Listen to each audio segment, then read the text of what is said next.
کہ شریعت میں حکم یہ ہے کہ 4 رگیں کاٹنی ہیں.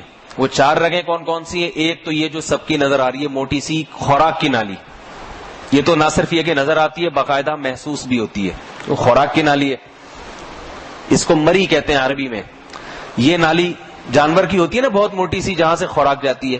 اس کے پیچھے ایک نالی ہوتی ہے جس سے سانس لیا جاتا ہے، سانس کی نالی ہوتی ہے. یہ 2 ہو گئی. دائیں اور بائیں 2 موٹی موٹی نالیاں ہوتی ہیں، خون کی نالیاں، جو دل سے نکل کے دماغ کی طرف جا رہی ہوتی ہیں. سمجھ رہے ہیں؟ ان میں بہت پریشر کے ساتھ خون دل سے کہاں جاتا ہے؟ دماغ کی طرف. آپ اللہ کی رحمت دیکھیں اپنی مخلوق پر کہ جانور کو ذبح کرنے کا حکم ہے. اس سے جیسے ہی یہ 2 نالیاں کٹتی ہے نا خون والی، بلڈ والی، تو دماغ میں خون کی سپلائی بند، جس سے دماغ میں درد کا احساس ختم ہو جاتا ہے. سمجھ رہے بات کو؟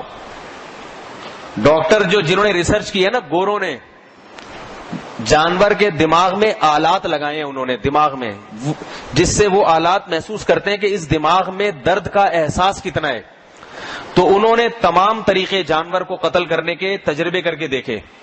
گولی سے مارنے کا طریقہ کہ جانور کے جب سر پہ گولی ماری جائے تو کتنی تکلیف ہوتی ہے اس کے دماغ میں.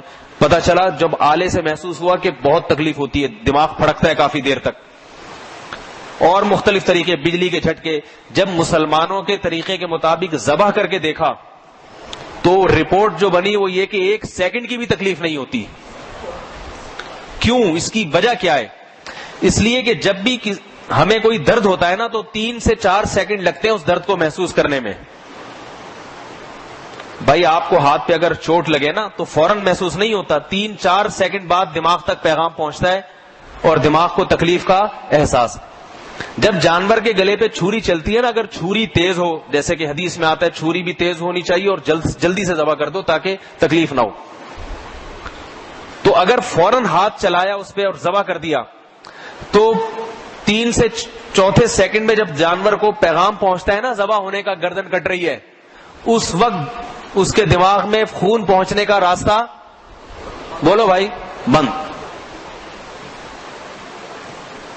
اور خون نہیں پہنچے گا تو جانور، آپ دیکھیں کہیں بیٹھتے ہیں جسم سن ہو جاتا ہے، ہاتھ سن ہو گیا تو ہاتھ کو ماریں گے تکلیف ہوتی ہے بھائی؟ نہیں ہوتی. حالانکہ بلڈ موجود ہے، خون موجود ہے، مگر خون کا دوران کم ہو گیا ہے. تو خون ہونے سے زندگی ہے. جیسے ہی 4 رگیں کاٹ ڈالی تو جانور کا جو دماغ ہے وہ اس طرح ورکنگ نہیں کرتا جس طرح پہلے کر رہا ہے، لہذا اس کو کٹنے کا بھی احساس نہیں ہوتا. اور وہ جو جسم تڑپتا ہے نا اس تڑپنے کی دماغ کو تکلیف نہیں ہوتی. اور عجیب بات یہ کہ شریعت نے کہا 4 رگوں کے بعد مزید نہ کاٹو. یہ جو پیچھے گردن ہے نا، اس میں اعصابی رگیں ہیں. ہمارے دماغ میں پیچھے کی جانب جو دماغ کا ایک ایسا حصہ ہے جس کو ریفلیکٹ ایکشن کہتے ہیں، فوراً وہ لاشعوری حرکت جسے کہتے ہیں. دیکھو آپ سو رہے ہو، سوتے ہوئے کوئی آپ کے ہاتھ پہ استری لا کے رکھ دے، لاشعوری طور پر آپ اپنا ہاتھ خود ہی کھینچ لیں گے، حالانکہ آپ کو پتا بھی نہیں چلے گا.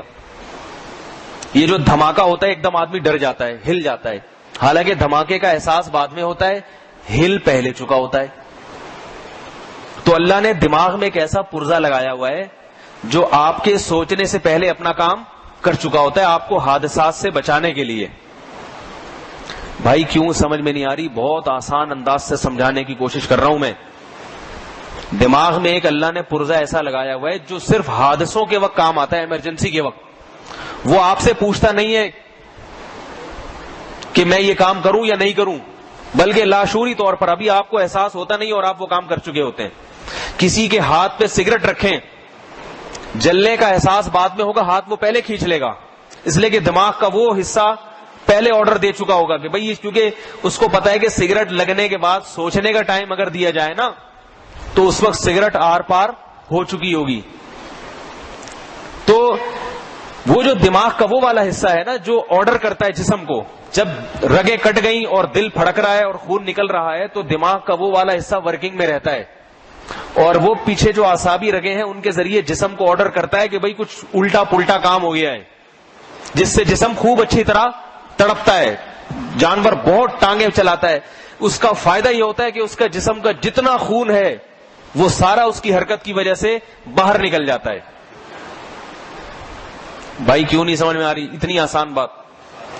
اب اگر جانور کی گردن پوری کاٹ دی جائے تو تکلیف تو نہیں ہوگی, ایک حکمت تو حاصل ہوگی, مگر دوسری حکمت فوت ہو جائے گی کہ اس کا گوشت خون سے پاک نہیں ہوگا. شریعت نے ایسا حکم دیا کہ تکلیف بھی کم سے کم ہو, یا تو بالکل ہی نہ ہو یا کم سے کم ہو, اور اس کا گوشت بھی ناپاک اور گندے خون سے صاف ستھرا ہو جائے. سمجھ رہے بات کو؟ اس لیے یورپ میں بھی آج کل اسی پر ریسرچ ہو رہی ہے کہ جانور کو ذبح کر کے ہی کھانا چاہیے.